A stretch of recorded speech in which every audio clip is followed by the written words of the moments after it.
all this Diddy that's coming out. Like, I was just gonna say, doesn't that sound topical? Jesus Christ. The first day of the trial, did you pay attention to any of that stuff? I looked at it for like 10 minutes this morning and I was like, I gotta stop. I can't look at this. Joe Rogan has been around inside the octagon, under the lights, and behind the mic. But even he admitted this week's courtroom bombshell might be the darkest thing he's ever witnessed tied to the entertainment world. Why? Because video from one of Diddy's infamous private parties was submitted as evidence.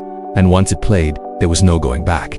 Joe didn't hold back. He unleashed a brutal takedown of Diddy, raw and unapologetic, like only Rogan can. Let's be honest, Joe said, locking eyes with the camera as the show kicked off. This wasn't a chill celebrity get-together. It wasn't music, drinks, and vibes. It was something way more rehearsed, way more manipulated, and honestly, way more unsettling.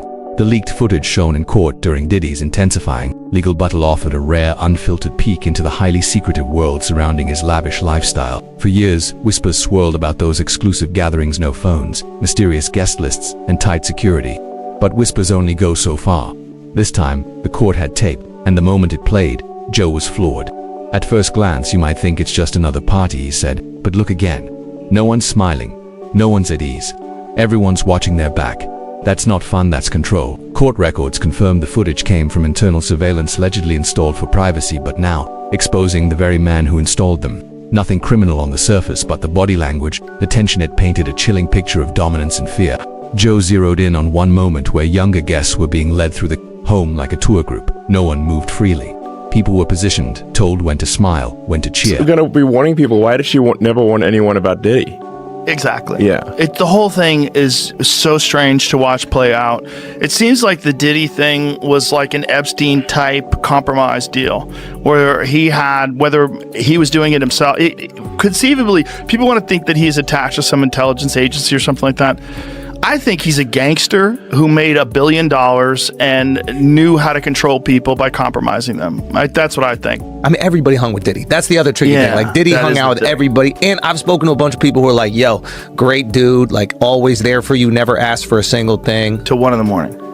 And then the freak off. Everybody says, get out of the house. Yeah. It's like the gremlins start eating after midnight. He was filming everybody, right? That's the rumors. Yeah, I don't know that there's any proof or anything other than that. The thing is, like, we're getting the rumors from the internet, and the internet thinks that the Taliban took out that bridge in Baltimore. So it's like, who fucking knows? Who knows what's real? That's what Diddy's lawyers, I think, said. It was like, yeah, these are just trumped up charges. Not trumped up, I don't think they said that, but like bullshit charges. Dude, when Homeland Security invades your house, You got problems. with dudes with fucking guns and body armor. Well, it's just amazing how many people on the Diddy party list that are supporting Kamala. Too. Yeah, seriously, it's like insane. Publicly, openly, like all in. Yes, it's like J-Lo, like was like his ex-girlfriend, and it's like now deciding she's like warning people against Trump. I'm like, well, wait a second. So how many people did she warn against Diddy? Right. Oh, 0. Okay. Right. Well, maybe we shouldn't trust her opinion. What's going to happen, though, you think? Well, Diddy's going to be in jail for the rest of his life. I think he's probably going to get. Think he's in a saying, though?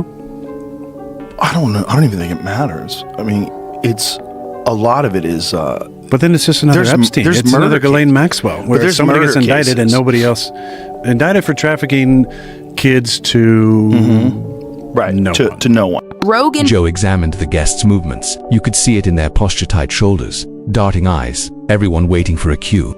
Then he hit the comparison that stuck. I've seen cult documentaries that looked more relaxed than this. A particularly disturbing moment came when the footage showed a row of attendees being forced to surrender their phones and sign NDAs before stepping into the main event. The staff wasn't gentle. They were strict military style. This wasn't optional. People say celebs deserve privacy, Joe continued. Sure, but when you're inviting in young talent people chasing dreams and you take away their communication, their autonomy, even their sense of place, that's not privacy. That's domination. Court officials confirmed the party happened inside one of Diddy's gated estates and may have been part of a larger, deeply troubling pattern. More witnesses have since come forward echoing the same vibe: tall walls, strict rules, controlled schedules, and staged socializing. Joe read directly from depositions. One attendee claimed they weren't allowed to leave the mansion for over 24 hours. Another said they were warned not to speak unless cleared. A third recounted being driven to the event blind, no clue where they were headed. If people are too scared to leave, Joe said, that's not a party. That's pressure. That's power used to trap. Then Joe peeled back Diddy's carefully crafted public image. For years, he was seen as the king of the scene: champagne showers, global hits, red carpet flair. But the footage told a different story. This isn't a guy hosting legendary parties, Joe said. This is a guy running a controlled environment, top to bottom. He's been telling us for years he's about the culture, Joe added. But from where I'm sitting, it looks like he's been about control. And what stunned Joe most was how long it all went unchecked. You're telling me nobody saw this? Nobody in the biz thought this was weird? Joe didn't see an isolated scandal, he saw a pattern. He then called out the industry elite: musicians, designers, Hollywood faces, many of whom partied with or partnered with Diddy. Where are they now? He asked. Are they still gonna play dumb? Or will someone finally say, yeah, we saw it, we stayed quiet? Even before the trial wraps, Backlash is rolling in. A major fashion label put their Diddy partnership on hold. Streaming services quietly shifted his music out of spotlight categories. Fans, they're calling for consequences. And ex-collaborators, some are slowly stepping back. Joe wasn't shocked. The second the truth hits, the shine disappears. And what's left? A man who built a legacy on control, pretending it was celebration. He closed with a message to the upancomers. If you're young and grinding, hear this: no shot is worth your soul. No deal is worth your dignity.